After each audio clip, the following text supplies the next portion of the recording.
ചില വിഷയങ്ങൾ ദൈവം വിഷയത്തെ രണ്ടായിട്ട് തിരിക്കും. എന്താണ്? മെരിറ്റിൽ നടക്കാവുന്ന കാര്യങ്ങളുണ്ട്, മെരിറ്റിൽ നടക്കാൻ പറ്റാത്ത കാര്യങ്ങളുണ്ട്. അതുകൊണ്ടാണ് നോട്ട് ബൈ മെരിറ്റ് എന്ന് പറഞ്ഞ് ഓപ്ഷൻ വെച്ചിരിക്കുന്നത്. നമ്മുടെ യോഗ്യത കൊണ്ട്, കഴിവ് കൊണ്ട്, നമ്മുടെ കപ്പാസിറ്റി കൊണ്ട് നടക്കാവുന്ന കാര്യങ്ങളുണ്ട്. നമുക്ക് എന്ത് കപ്പാസിറ്റി ഉണ്ടായാലും നടക്കാത്ത കാര്യങ്ങളുണ്ട്. ഇപ്പോൾ എന്ത് കപ്പാസിറ്റി നമുക്കുണ്ടായാലും നടക്കാത്ത കാര്യങ്ങളാണ് സ്പേസ് ഓഫ് ഗോഡ് വരണത്. അതിന് ഉടമ്പടി അല്ലാതെ വേറെ ഒരു ബന്ധമില്ല. അത് സിംഗിൾ എഡ്ജായിട്ടുള്ള ഒരു പ്രെയർ എന്ന് പറയുമ്പോൾ എന്താ പ്രശ്നം? അതിന് സിംഗിൾ എഡ്ജേ ഉള്ളൂ. നമ്മളാണ് അതിൻ്റെ ഒരു എഡ്ജ്. ദൈവത്തിൻ്റെ അടുത്ത് കേട്ട് അത് ദൈവത്തിൻ്റെ കാര്യമാണ്. നമ്മുടെ പ്രാർത്ഥനയ്ക്കുള്ള പ്രശ്നം എന്താണ്? ദൈവം കേട്ടില്ലെങ്കിൽ വലിയ കുഴപ്പമൊന്നുമില്ല. പല സംഭവത്തിനും കേൾക്കത്തില്ലെന്ന് പറഞ്ഞിട്ടുണ്ട്. പല സമയത്തും പ്രെയർ കേൾക്കത്തില്ലെന്ന് പച്ചക്ക് നമ്മുടെ മുഖത്ത് നോക്കി പറഞ്ഞിട്ടുണ്ട്. നിൻ്റെ ധൂപം എടുത്തുകൊണ്ട് പോയതിൻ്റെ മുമ്പിൽ നിന്ന് ഐ ഡോണ്ട് വാണ്ട് ഇറ്റ് എന്ന് ഇല്ലേ? യെശയ്യാ 1:15 നിങ്ങൾ കരങ്ങൾ ഉയർത്തുമ്പോൾ ഞാൻ നിങ്ങളിൽ നിന്ന് മുഖം മറയ്ക്കും. നിങ്ങൾ എത്ര പ്രാർത്ഥിച്ചാലും ഞാൻ കേൾക്കുകയില്ല. നിങ്ങളുടെ കരങ്ങൾ രക്തപങ്കിലമാണ്. അപ്പോൾ ഇങ്ങനെ ഈ പ്രാർത്ഥനയ്ക്ക് ഇങ്ങനെ ഒരു സിറ്റുവേഷൻസ് ഉണ്ടാകും. നിങ്ങൾ എത്ര പ്രാർത്ഥിച്ചാലും ഞാൻ കേൾക്കുകയില്ല. പക്ഷെ അങ്ങനെ ഒരു വിഷയം ഉടമ്പടിയിൽ ഉണ്ടാകത്തില്ല. എന്താ കാര്യം? ഇത് ഡബിൾ എഡ്ജാണ്. ഇതിൻ്റെ എഡ്ജ് ഒരെണ്ണം നമ്മളൊന്ന് ദൈവമാണ്, ബയലാറ്ററൽ എഗ്രിമെൻ്റാണ്.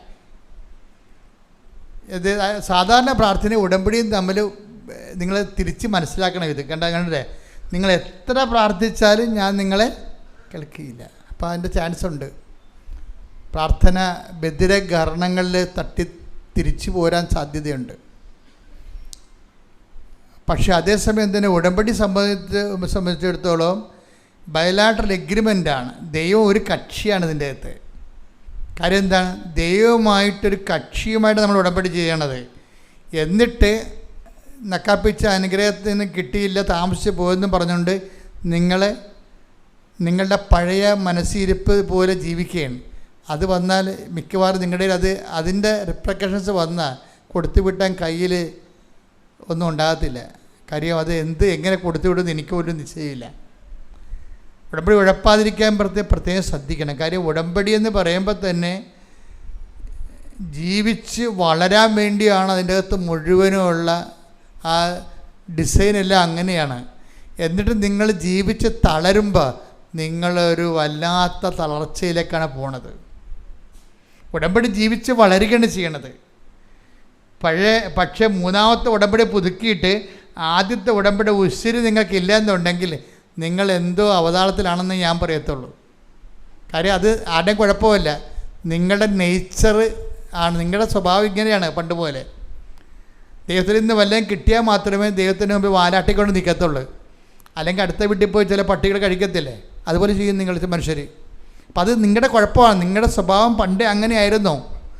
അനുഗ്രഹത്തിന് വേണ്ടി മാത്രം ദൈവത്തിൻ്റെ മുമ്പിൽ നിൽക്കുകയും ദൈവത്തിന് വിലയില്ലാതെ ഇരിക്കുകയും ചെയ്യുന്ന ഒരു കെട്ട ജീവിതമുണ്ട്. ആ ജീവിതത്തോട് എന്നേക്കും ബൈ പറയാൻ പോകുമ്പോൾ മാത്രമേ നമുക്ക് ഉടമ്പടി എടുക്കാനുള്ള പ്രാഥമിക യോഗ്യത കിട്ടത്തുള്ളൂ. പ്രാർത്ഥിക്കുക, കർത്താവായ ദൈവമേ, ഉടമ്പടി എടുത്ത് വളരുന്നതിന് പകരം ഉടമ്പടി എടുത്ത് തളർന്നു കഴിഞ്ഞാൽ ആ തളർച്ച വല്ലാത്ത തളർച്ചയായിരിക്കും എന്നുള്ള സുവിശേഷ അറിവ് പകർന്നതിന് നന്ദി പറയുന്നു. എന്റെ കർത്താവേ, എന്റെ ജീവിതത്തിലെ ഉടമ്പടി ജീവിതത്തിലെ വന്നു പോയിട്ടുള്ള തളർച്ചകളെ ഓർത്തുകൊണ്ട് ഞാനങ്ങോട്ട് മാപ്പ് ചോദിക്കുന്നു. എന്റെ കർത്താവേ, വാസാൾത്തറയിലെ പ്രത്യക്ഷപ്പെട്ടുകൊണ്ട് ഗ്രന്ഥമുണ്ടാകാൻ പോകുന്നു പ്രാർത്ഥിക്കണമെന്ന് പറഞ്ഞ പരിശുദ്ധ അമ്മയുടെ മധ്യസ്ഥത യാചിക്കുന്നു. എന്റെ അരൂപിയെ എനിക്ക് തിരിച്ചു തരണമേ, ശക്തീകരിക്കണമേ. ഹല്ലേലൂയ, ഹല്ലേലൂയ, മഹത്വം, യേശുവേ, നഷ്ടപ്പെട്ട ദൈവിക ചൈതന്യം ഞങ്ങൾക്ക് തിരിച്ചു തരണമേ. Hallelujah, hallelujah. മഹത്വം, മഹത്വം. ആരാധന, ആരാധന. ഹല്ലേലൂയ.